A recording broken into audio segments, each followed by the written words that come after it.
So, Queen, it's an honor to be here with you today. I was so looking forward to meeting the female energy in this space. And when I met you when we first arrived, you have an air of calm that was really powerful from day one. And I had the opportunity to have an experience with you last night that I felt was also very powerful as we nurtured our child. Wow. So I really am looking forward to hearing more about your background and who you are, and I want to get into some of the really unique and amazing things that you're doing here to help people and to round out this amazing place. So can you, in your own words, just introduce yourself and give us some background? Great. Welcome to our space, and I give thanks. My name, not given by my mother, is Queen Aizite Burhan. It is the name I've chosen for myself as Rastafari. And it has some form of history to it. I was reading a book one day, and that name came out, Kasete Burhan. And that was from a newspaper that Haile Selassie had. Then I went and got it numeralized and was going to the office to get it deed poll, that is the process to change your name from what your mother gave you to one that you choose for yourself. And there was this Ethiopian priest who told me, no, you can't. That person is a man and is an important person in the church, and you cannot have that name. And I said, okay, I will just rasterize it. And I used the rule of the first syllable beginning with the long sounding letter I, and it became Aizite Burhan. Queen B is a replacement for a name I had while I was performing as a personality. And it no longer suited me. The name was a name for a certain vibration that was pinky, and that was a very successful commercial talent back in the 90s when I was young, you know. And after treading Rastafari, Rastafari finding me, I realized that it was not working again. So I went to my spiritual elder, who is a numerologist. His name is King Majesty. And he says, well, one name I see that suits you is Queen Bee, and that's fine. I'm like, no, that's boring. And okay, all right, you said it. He says, whatever name you're choosing, keep Queen Bee with it. Because the name you have is a name that is saying that you will be of service and you need to be compensated. So Queen Bee will balance it. And so I do have the name Queen Bee, Aizite Burhan. Queen Burhan is still Queen Bee. Queen Bee, I got it. Yes. However, as Rastafari, Queen I works perfectly. I see. Yes, I. So in transitioning from that commercial performance lifestyle, what brought you to Rastafari? Rastafari really was born within I. At an early age, The thing about it is that I grew up in rural countryside of Jamaica, a place in the western end called Brunty, Westmoreland. And I grew up with my grandparents, grandmother, grandfather, who were staunch Seventh-Day Adventists. And the Bible was what was used to grow me. Yes. So coming to Rastafari, there was some similarity with it. It turned out that as a teenager, I had a horrible traumatic experience, which led me to changing my religious path. Yes, because I was no longer, I was questioning the whole idea at the time. And I loved church and all that it offered. Then I wanted to be a pastor. I was told, no way. You are not allowed. You are a woman. That didn't suit me at all. However, with the traumatic experience, I had now moved to urban area, which was Ocherius. Yeah. And, you know, having that traumatic experience stopped me from going to church. And I began to go inside of myself. It so happened that then I was influenced by the media. You know, that was something that, you know, we grew around then in the late 80s, early 90s, you know. And there was this social psychologist that came on the radio, and he was promoting everything from Africa. He was like the Marcus Garvey at the time on the radio, reminding us of who we really are, you know. His name is Dr. Lakeem Samaj. He too had a name change, you know, with meaning as well.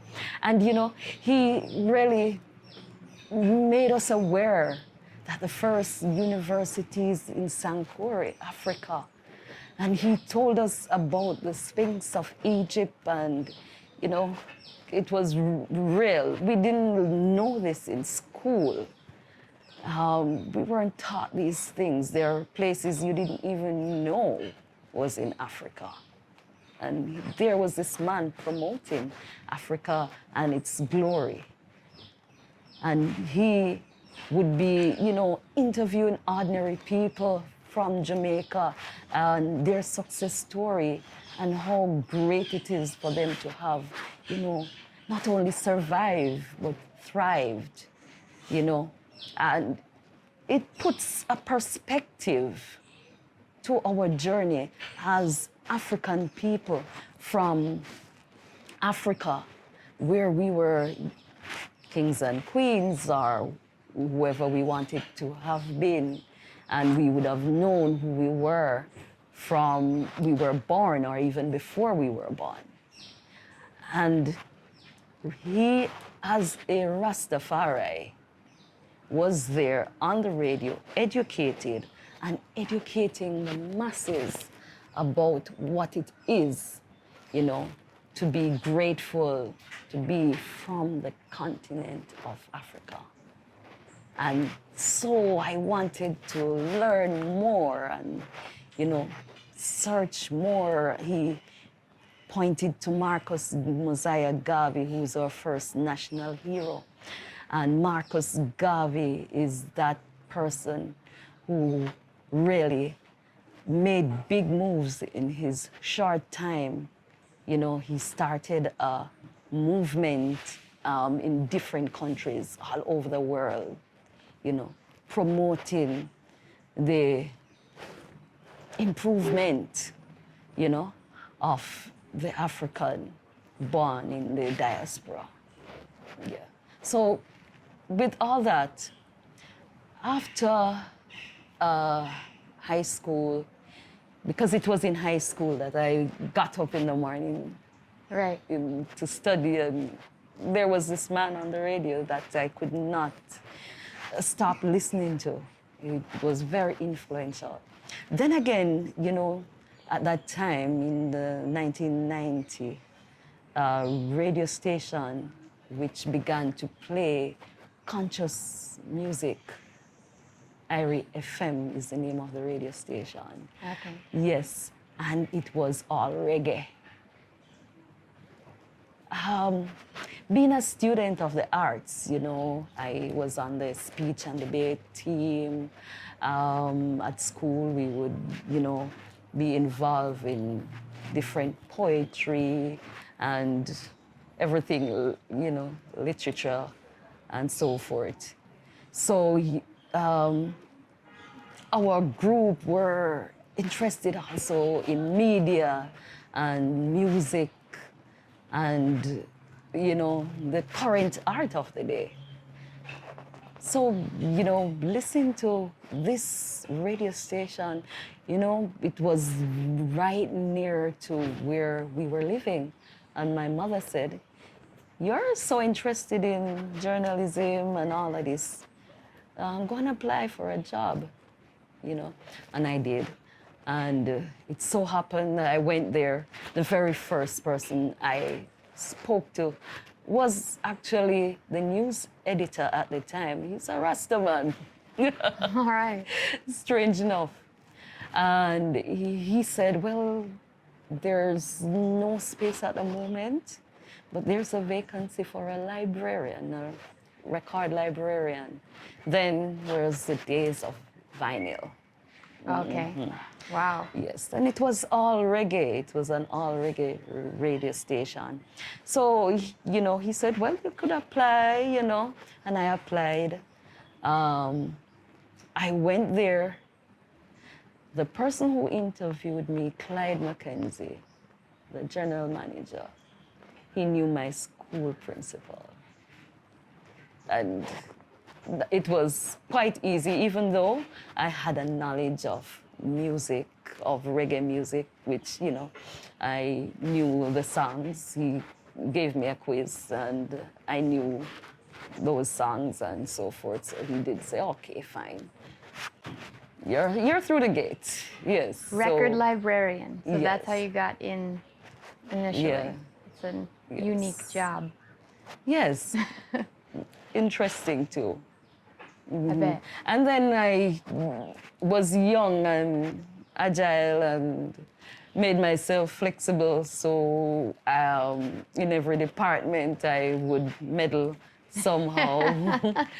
And, you know, being someone who was involved in drama and so forth, it came up that commercials were being done. And they came in, you know, because IRFM was fresh and new and you had advertisement coming in. And it dawned on me that I could create these commercials because I was asked to play a role in one day. And that opened the door.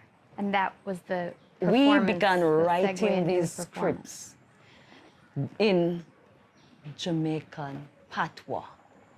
Okay. Yes, being influenced by a Jamaican poet called Louise Bennett, who knew that Jamaican people love their own language, which they had created for themselves.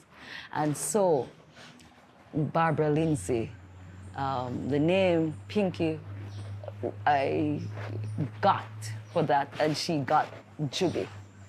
Those were the names of these two people who went to all these dances.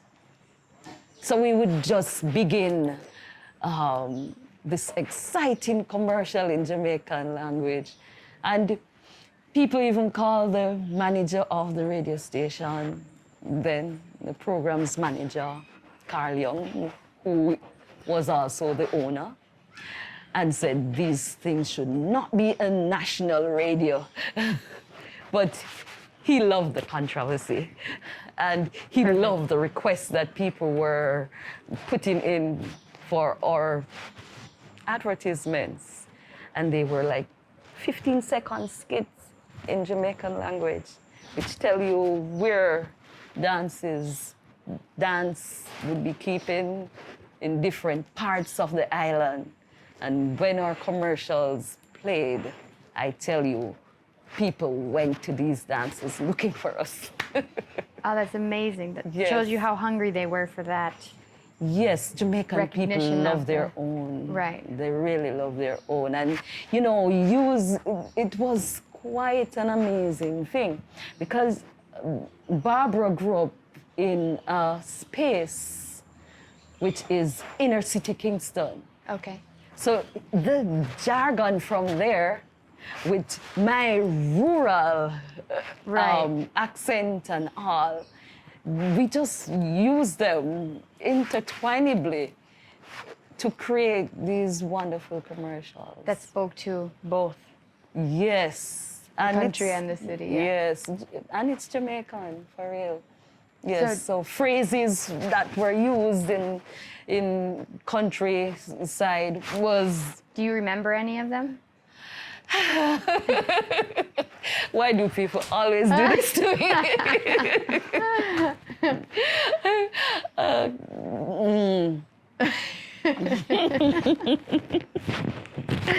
I should not. No? Okay. We'll find them. We'll find them. I should not. But it's like I would write this script like, Pinky, where you go tonight, me girl? All right. This one you can't miss me. Wednesday, October 25, right down Miss Matty shop. Me have to go. Me a carry my ball. I love it. I love it. That was amazing.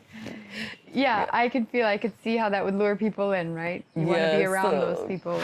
That was the colorful drama at that time.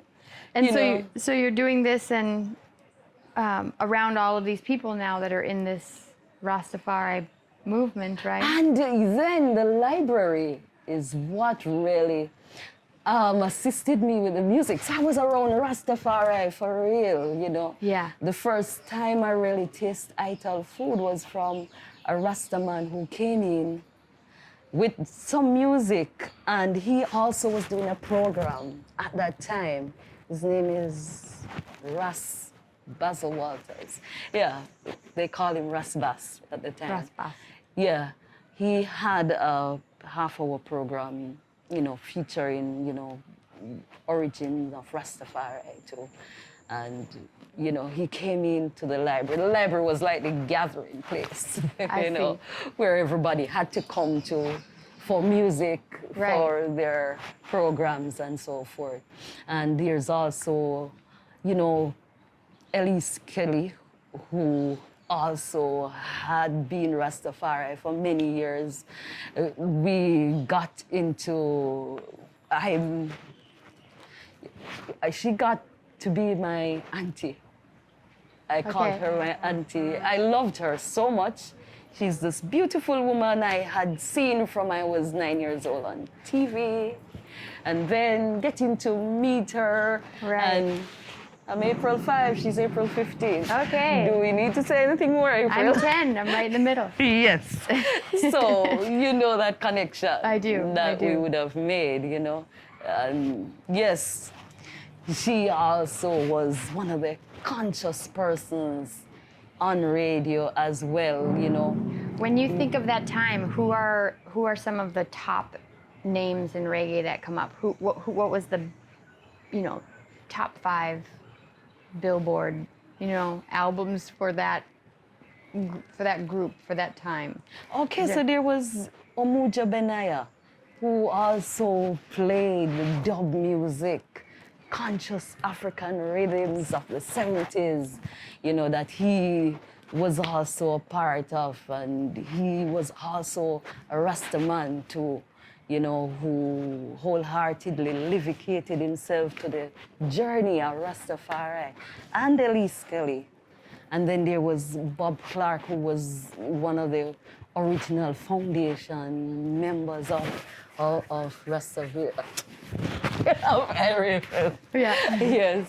And he also was responsible for us because he was an engineer. A student. Okay. So he would record us. He was the first one who started to record these commercials. Oh, I see. And, you know, would have given Jubi the name. She chose that because he said so. Yeah. So you're in this space with Yes. who the people that are sort of the music of the movement. And then there was the Big A. Big A, he's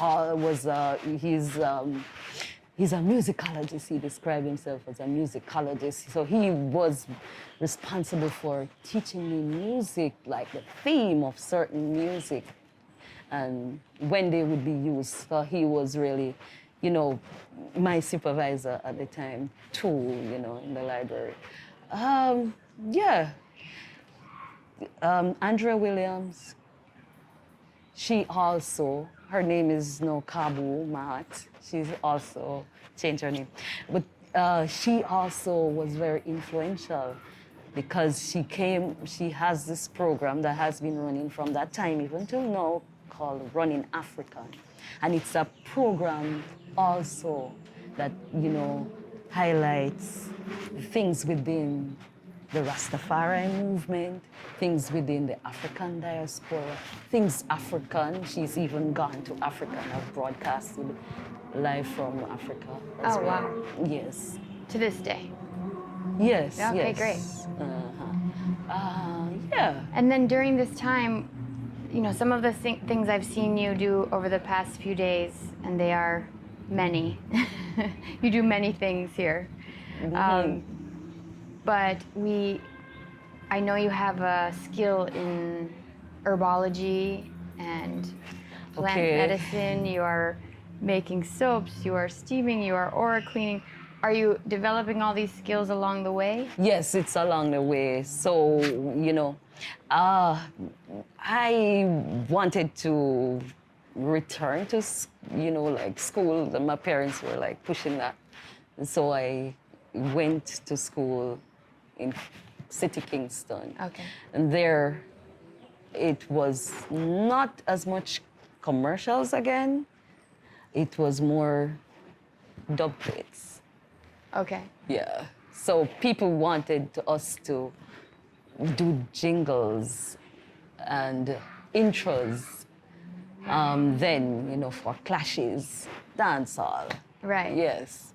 So those days were when sound clashed with sound, playing off music and jingles and so forth. So yes, I quickly became a part of that scene just because I was known. Right. I was You had that walking one platform. day and an artist who knew me from RFM said, "What are you doing in Kingston?" And I was grabbed and taken to the dub cutting studio. Right. to do jingles and intros, yeah. And yes, I made some money from that, you know. And that was that performance Yes. portion of things. And at some point, I wanted, though, to connect, because I have now changed my lifestyle. I was now eating ital. I also wanted to connect with Rastafari at the roots level, not on the superficial entertainment level, because yes, I know that part. But I wanted to connect with the people, the roots people. And, you know, I was also teaching at this college, Jamaica College at the time, too. You know, again, it was all because of my school principal, too, that I had my wrap, my big wrap on my head, even though it was tiny little locks, but I had big head wrap. Big head, yeah. Yeah, and one of the teachers who went to the school and got the job with his locks said, "Are you serious? I didn't know they would employ another Rastafari here. I'm an old boy, and so maybe that's why I'm here. But I didn't know they'd have two of us on staff." And I'm like, okay then. I went to a high school, and I've seen 4 Rastafari teachers. I remember them. They were employed by my school principal. So Her name is Sharon Kelly. Sharon Kelly. Yes, and she later on journeyed Rastafari. You know, the same year I left high school, it was the same year she left that school. And it was that remarkable then to have Rastafari on staff. You're even in, and that was the 80s, 90s. Yes, that was the 90s, yeah. The 90s, Yes, right? the mid-90s, yeah. Yeah. Surprising. Yes. It's also recent, this sort of. Yeah, he was really surprised, you know. And I said to him, well, in my experience, because I didn't know that this was not something that, you know, could be, but there was the discrimination. It's an old traditional high school too, which, you know, the Old Boys Association also run the school. Right. In a sense. So, you know, but the principal knew my principal. Again. Again, you know? yeah. Yeah. And she's also April 7. Bless her soul. Her name is Empress Sharon. Okay. Mm-hmm. Bless her. And she had journeyed to the other group of Rastafari in 9 Miles Bull Bay, 9 miles away from Kingston, which is the city. And she had made quite an enormous contribution to that community. Okay. The Bobo Shanti. Yes. They call themselves the Ethiopia Africa Black International Congress. Yeah. What'd you call it at first? Bobo? B-O-B-O. B-O-B. Yeah. S-H-A-N-T-I. Shanti. Bobo Shanti. Yes. They are priests within Rastafari. They see themselves as priests, so they dress in turbans and robes. Yeah. And that was where she went to. Yeah, after a couple of years, I went to visit and I heard the voice and I said, "What's the familiar voice?" It was Her. yeah, she put on her big glasses and said, Yeah. "Do I look familiar?" I was like, oh my goodness. That made me stay there for quite some time. Mm-hmm.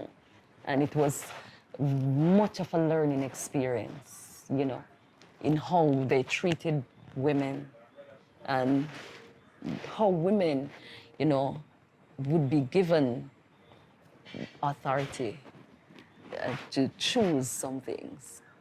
That was exactly the question I wanted to get to is, you know, you were uncomfortable with the role that was assigned to women in Christianity. Yes. And now you are approaching a place where there's an important female already there from your past. Right. And you're bringing this female energy.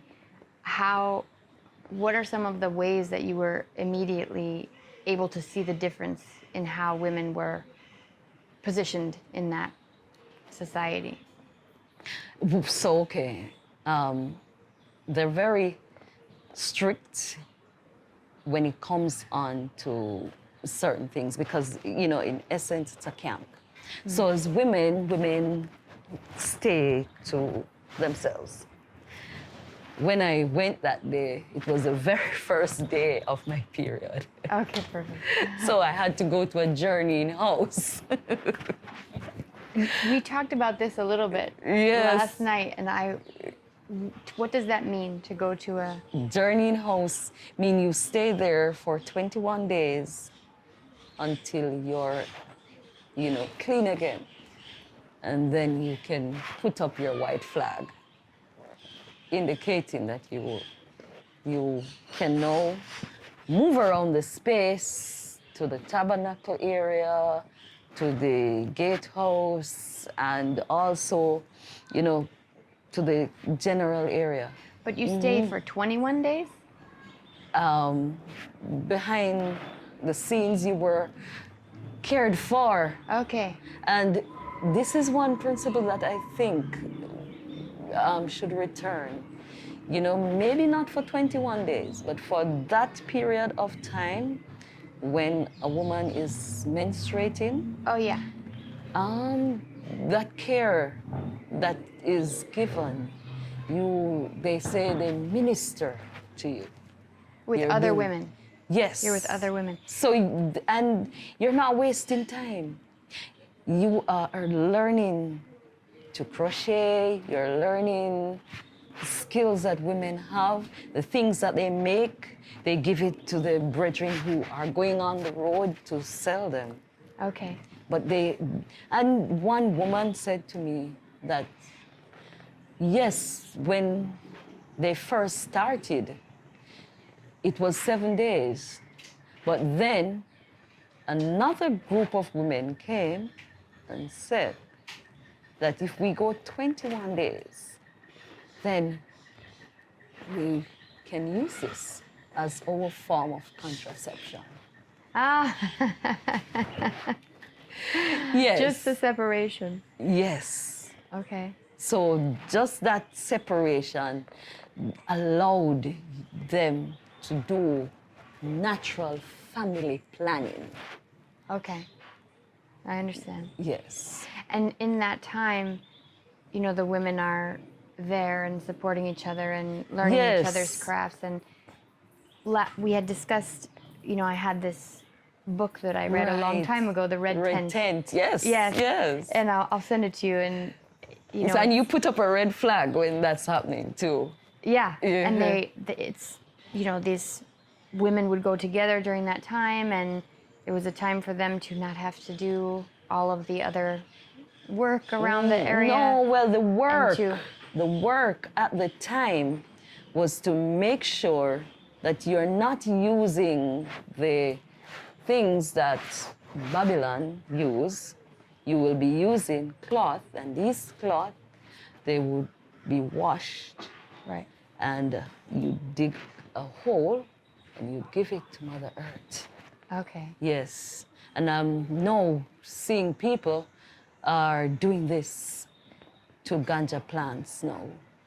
Yeah, people are using the same thing, the menstruation blood, and giving it to the ganja plants Oh, with wow. the energy of the. Have you done this here? No, I have not, but I remember some natural people came and said this is what they are now doing. They are involved in planting ganja naturally. Wow. And this is all, I don't think Rastafari reached to that stage yet. Right. But that is deep. When I heard it, I said, oh, yes, this is interesting. I still have my placenta. I should put it in a plant. Exactly. Women are doing that. Yeah. I collected mine. Because in the olden days, people would plant the placenta at a tree root, like a banana tree root, Yeah. and that would be a tree that would nourish the child too. That same child, that they would know that this is your tree, this is where your navel string is planted. I love that. That's what I'm going to do with it. So, it's a perfect segue because I really was interested in some of the things we were talking about last night that I'm guessing came up during this time in the Journey House. Tell me a little bit about what you offer to women, in this space and also, in that place that we were talking about, a couple of the different treatments and things that you can do that are only for women. Okay, so that space that I would have visited, I went there as a Reiki practitioner, Oh, Reiki. Okay. level 1. Yes. Because, you know, during my journey, I, you know, searched and I became pregnant for someone who was a farmer, bee farmer. Yeah, honey was the production. Yes, that's why he gave me the name Queen Bee when I went to. Okay. Yes. So, you know, um, being in that space, he also dealt with herbs. My 2 children, Nigesti and Sweeney, their father, he was so involved in the herbs.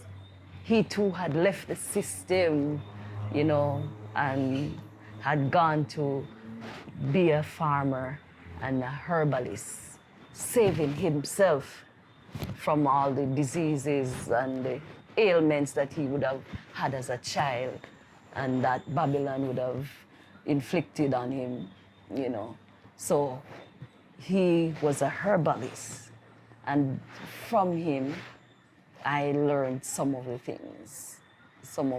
Learn about the herbs that he would give to people and so forth. He had lots of books. There was this book called, you know, Prescription for Nutritional Healing. Okay. Yeah, that I also paid a lot of attention to.